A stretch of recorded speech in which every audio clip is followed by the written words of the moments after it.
જય શ્રી કૃષ્ણ મિત્રો, કેમ છો? મજામાં ને? આજે આપણે બટેકાનો નવો નાસ્તો બનાવીશું. આપણે નાની મોટી ભૂખ લાગી હોય તો આપણે ફટાફટ 10 મિનિટમાં બની જાય તેવો આપણે કાચા બટેકાનો નવો નાસ્તો બનાવીશું. આપણે બાફવાની કે કોઈ ઝંઝટ વગર આપણે એકદમ સરસ અને ખાવાની પણ મજા પડી જાય તેવો નાસ્તો આપણે બનાવવાના છીએ. આ બટેકાનો નાસ્તો બનાવવા માટે મેં આ રીતના બટેકું ખમણી લીધું છે. આપણે આદુ ખમણવાની ખમણી આવે તેના વડે આપણે ખમણી લીધું છે. આ ખમણીથી એકદમ સરસ અને 4-5 પાણી આપણે ધોઈ લીધો છે. સ્ટાર્ચ નીકળી જાય ત્યાં સુધી ધોયો છે. એકદમ સરસ આપણે ધોઈ લીધો છે. અને મસાલામાં જોઈએ તો વટાણા આપણે બાફીને લેવાના છે. ફ્રીઝરના હોય તો તેમણે ચાલશે. પેપ્સિકમ, લીંબુ, આદુ મરચાંની પેસ્ટ, ધાણા ભાજી, ધાણા જીરું પાવડર, હળદર પાવડર, નિમક, ગરમ મસાલો અને ચાટ મસાલો. અને બાઇડિંગ દેવા માટે આપણે લીધો હશે ચોખાનો લોટ. ચોખાનો લોટ હશે તો આપણો એકદમ મસ્ત ક્રિસ્પી નાસ્તો થશે. આપણે મિક્સિંગ બાઉલ લઈ લેવાનું છે. તેમાં આપણે બટેટું આ રીતના પાણી નિતારીને ત્યારબાદ જ આપણે નાખવાનું છે. આ રીતના આપણે પાણી કાઢી લેશું અને આપણે મિક્સિંગ બાઉલમાં નાખી દેશું. એકદમ સરસ આપણે નીચોઈ લેવાનું છે. આ મારે 2 વ્યક્તિ માટે થશે. તમારે જેટલા વ્યક્તિ હોય તે પ્રમાણે તમે બટેકું લઈ શકો છો.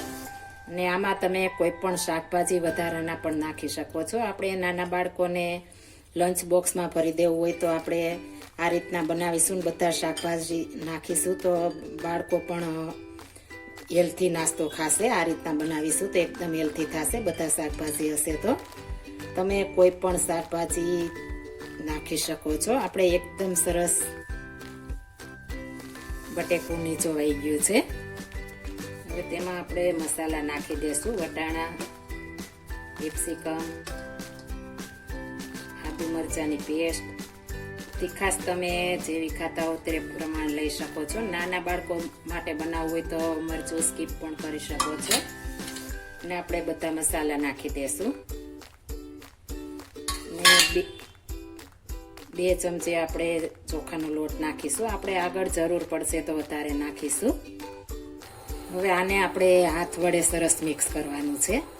હાથ વડે કરીશું એટલે એકદમ સરસ થશે. લીંબુ જોઈ નાખશું. ખટાશ જેવી ખાતા હોય પ્રમાણે નાખી શકો છો. એકદમ સરસ મિક્સ કરી દેશું.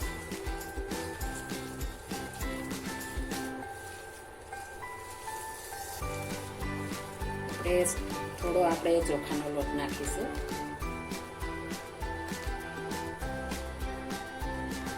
ફરી આપણે 2 ચમચી નાખ્યો છે.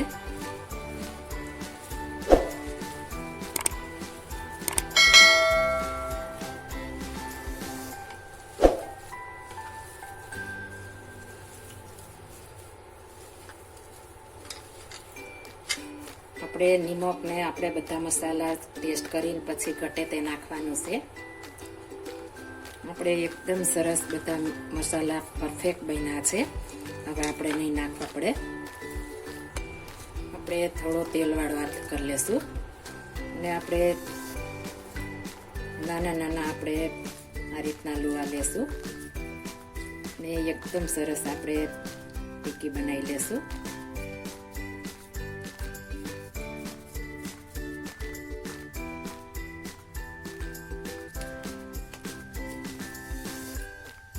આ રીતના આપણે બધી ટીકી બનાવી લેશું.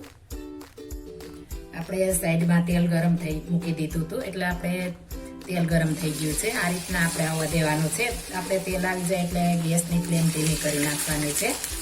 આ રીતના આપણે ટીકી નાખી દઈશું. અને આપણે થોડી વાર અડવાની જ નથી. એની આપમેળે ચડવા દેવાની છે. આ રીતના ચમચી વડે ઉપર તેલ નાખતા જઈશું.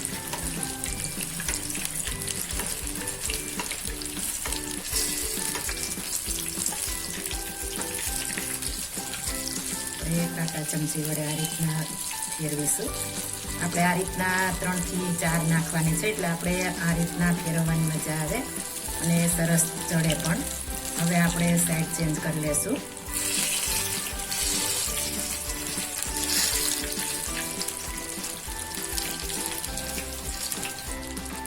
ફરી સાઈડ ચેન્જ કરી લેશું. એકદમ એટલી મસ્ત સુગંધ આવે છે આપણે કિચનમાં કે ફટાફટ ખાઈ લઈ તેટલી મસ્ત આપણે આનો સુગંધ આવે છે. જો તમે ડુંગળી ખાતા હો તો ડુંગળી પણ આમાં ખમણીને નાખી શકો છો. હવે એકદમ સરસ આપણે બ્રાઉન કલરની થઈ ગઈ છે. એક પ્લેટમાં કાઢી લેશું. આપણે ચીપિયા વડે કાઢીશું એટલે ફટાફટ આપણે તેલ નીકળી જશે. એકદમ સરસ ક્રિસ્પી આપણે પૂરી તૈયાર થઈ ગઈ છે. આ રીતના આપણે બધી બનાવી લેશું ને એકદમ સરસ આપણે તેલની તળી લેવાનું છે. આપણે આમાં જરા પણ તેલ રહેતું નથી. હવે આ રીતના આપણે બધી જોડવી લેશું. મસ્ત મજાનો બટેટાનો નવો નાસ્તો તૈયાર થઈ ગયો છે. આપણે એકદમ ક્રિસ્પી અને મોઢામાં મૂકતા જ પાણી થઈ જાય તેવો આપણો આ નવો નાસ્તો તૈયાર થઈ ગયો છે. જો આપણે આ નવો બટેકાનો નાસ્તો આપણે આંબલીની ચટણી સાથે સર્વ કરીશું. એકદમ સરસ અને એકદમ હેલ્થી એવો આપણે નાસ્તો તૈયાર થઈ ગયો છે. જરૂર ટ્રાય મારજો. એકદમ મસ્ત અને એકદમ હેલ્થી, જરા પણ આપણે તેલ નથી રહેતું. જરૂર એકવાર ટ્રાય મારજો. જો આ મારી રેસીપી પસંદ આવી હોય તો મારી ચેનલ લાઈક, શેર અને સબસ્ક્રાઇબ કરી દેજો. ફરી મળીશું નવી રેસીપી લઈને. Thank you for watching guys.